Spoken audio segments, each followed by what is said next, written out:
और जागरण के पहले चरण में सबसे पहले मन अशांत होता है, क्योंकि अब मन को झूठी शांति का सहारा नहीं मिलता। शिव भक्त का मन इसलिए शांत नहीं रहता क्योंकि शिव भीतर छिपे हर झूठ को बाहर खींच लाते हैं। जो बातें आप वर्षों से दबा कर बैठे थे, डर, क्रोध, वासना, ईर्ष्या, अपराध बोध, शिव उन्हें सतह पर ले आते हैं। और जब दबा हुआ कुछ भी ऊपर आता है तो हलचल होती है। इससे ही भीतर का तांडव कहा गया है। शिव का मार्ग राजमार्ग नहीं है, यह कोई आरामदायक यात्रा नहीं है, यह शमशान का रास्ता है। शमशान का अर्थ मृत्यु नहीं, बल्कि वह स्थान जहां झूठी पहचान जलती है।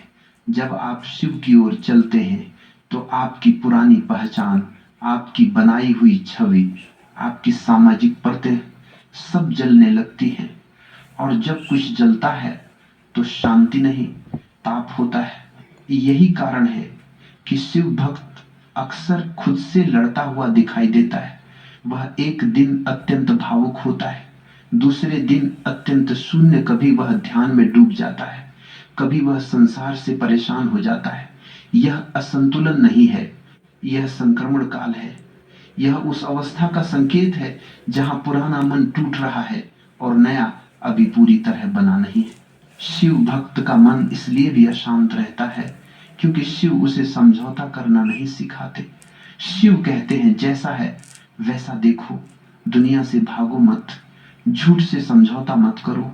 और जब कोई व्यक्ति समझौता करना छोड़ देता है तो उसका मन पहले अशांत होता है, क्योंकि अब वो खुद को धोखा नहीं दे सकता। ध्यान से समझो, संसार के अधिकतर लोग झूठी शांति में जी रहे हैं। वे अपने दुखों को दबा देते हैं, व्यस्तता में छुपा देते हैं, मनोरंजन में डुबो देते हैं। उन्हें लगता है कि वे शांत हैं, लेकिन शिव भक्त ऐसा नहीं कर पाता, क्योंकि शिव की उपस्थिति में झूठ टिक नहीं सकता।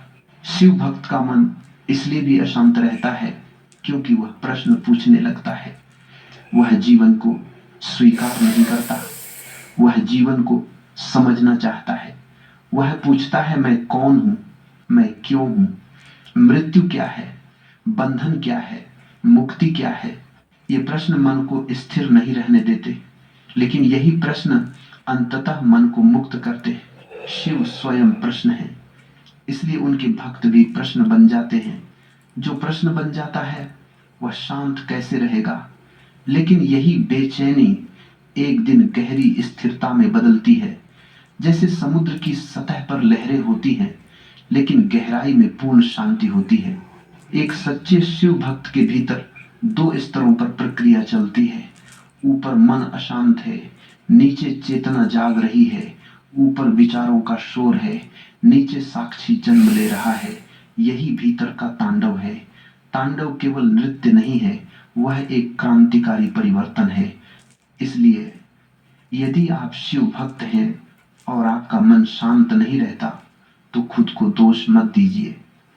यह संकेत है कि प्रक्रिया सही दिशा में चल रही है। गलत वह नहीं जो अशांत है, गलत वह है जो झूठी शांति में सोया हुआ है। शिव भक्त का मार्ग पहले अंधकार से होकर जाता है। यह अंधकार भयावह लगता है, लेकिन यही अंधकार दृष्टि देता है। जैसे बीज अंधेरे में फूटता है, वैसे ही चेतना भी भीतर के अंधकार में जागती है। इस पहले चरण में सबसे जरूरी बात यह है कि आप भागे नहीं, अशांति से लड़े नहीं, इसे दबाने की कोशिश न करें, इसे देखें। शिव ने आपको यही सिखाया है, साक्षी बनो। जो दिख रहा है उसे देखो, जो उठ रहा है उसे उठने दो। भीतर का तांडव इसलिए है क्योंकि शिव कुछ तोड़ रहे हैं, और जो टूट रहा है वही आपको बांधे हुए था। क्या आपने कभी महसूस किया है कि आपकी अशांति केवल विचारों तक सीमित नहीं रहती, बल्कि शरीर तक उतर आती है? कभी सीने में भारीपन, कभी सिर में दबाव, कभी बिना कारण थकान, कभी अचानक वैराग्य और कभी तीव्र भावुकता। क्या आपने यह सोचा है कि यह सब क्यों हो रहा है? क्या यह साधना का दुष्प्रभाव है या फिर साधना का ही अगला चरण? शिव भक्त के भीतर तांडव केवल मानसिक नहीं होता, वह 3 स्तरों पर चलता है, मन, अहम और कर्म। और जब ये तीनों एक साथ हिलते हैं तो व्यक्ति को लगता है कि वह टूट रहा है। वास्तव में वह टूट नहीं रहा, वह खुल रहा है। सबसे पहले मन का स्तर आता है। मन वर्षों से एक ढांचा बनाकर जीता आया है। वह आदतों से चलता है, स्मृतियों से चलता है, भय और अपेक्षाओं से चलता है। लेकिन जैसे ही शिव चेतना का स्पर्श होता है, मन का यह ढांचा कमजोर पड़ने लगता है। अब वही चीजें जो पहले सामान्य लगती थी, बोझ लगने लगती हैं। वही बातचीत जो पहले मनोरंजन थी, अब खोखली लगती है। वही लक्ष्य जो कभी जीवन का उद्देश्य थे, अब अर्थहीन लगते हैं। यहीं से मन में संघर्ष शुरू होता है। मन कहता है वापस चलो, जैसे पहले थे वैसे ही ठीक था। लेकिन भीतर से एक मौन आवाज आती है, अब पीछे लौटना संभव नहीं है। यही टकराव अशांति पैदा करता है। शिव भक्त का मन इसलिए शांत नहीं रहता क्योंकि वह दो दुनियाओं के बीच खड़ा होता है, पुरानी आदतों की दुनिया और नई चेतना की दुनिया, और बीच की भूमि हमेशा अस्थिर होती है। दूसरा स्तर है अहं का। अहं वह है जो कहता है मैं यह हूं, मेरा यह स्थान है, मेरी यह पहचान है। शिव को अहं स्वीकार नहीं है। इसलिए जैसे जैसे शिव का प्रभाव बढ़ता है, अहम को चोट लगती है। आपको लगने लगता है कि लोग आपको समझ नहीं रहे, आपकी बातों को हल्के में ले रहे हैं, आपका अस्तित्व मानो घुल रहा है। यह अनुभव पीड़ादायक होता है क्योंकि अहम मरना नहीं चाहता। अहम की मृत्यु कोई शांत रुचियां बदलती हैं। लोग कहते एक अजीब अनुभव होता है। स्वतंत्रता के साथ करुणा। पहले स्वतंत्रता आती थी तो दूरी आती थी, अब स्वतंत्रता आती है तो करुणा बहती है। क्योंकि अब आप दूसरों को दोष नहीं देते। आप देख पाते हैं कि हर व्यक्ति अपने ही भीतर के तांडव से गुजर रहा है। यहां पहुंचकर शिव भक्त मृत्यु से भी नहीं डरता क्योंकि उसने अपने भीतर बहुत कुछ मरते हुए देख लिया है। वह जानता है कि जो मरा वह नहीं था, और जो वह है वह मर नहीं सकता। इस अवस्था में जीवन सरल हो जाता है, आसान नहीं। सरल इसलिए क्योंकि भीतर कोई विरोध नहीं रहता। जो है उसे होने दिया जाता है। यही शिव का स्वभाव है, न विरोध, न आग्रह। लेकिन ध्यान रहे, यह अंत नहीं है, यह स्थिरता है, विश्राम नहीं।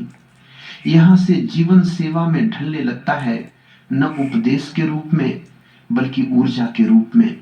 आप जहां होते हैं वहां कुछ शांत हो जाता है। प्रिय साधक, अगर तुम सच में अपने भीतर की थकान, दर्द, भ्रम और भारी ऊर्जा से मुक्त होना चाहते हो तो तुम्हारे लिए हमने बनाया है 7 day Shivoham soul healing aura purification programme. इन 7 दिनों में हम तुम्हें कदम दर कदम पुरानी जमी हुई ऊर्जा से बाहर निकालेंगे और तुम्हें ले जाएंगे एक हल्की, शांत, दिव्य और शिवमय चेतना में। साधक, तुम अकेले नहीं हो। अगर सच में बदलाव, शांति और आंतरिक प्रकाश चाहते हो तो इस कार्यक्रम में कदम रखो। शिव ऊर्जा स्वयं तुम्हारा मार्गदर्शन करेगी। इस 7 डे शिवोहाम हीलिंग प्रोग्राम में शामिल होने के लिए नीचे दिए गए लिंक पर क्लिक करो। अपनी हीलिंग आज ही शुरू करो क्योंकि ये 7 दिन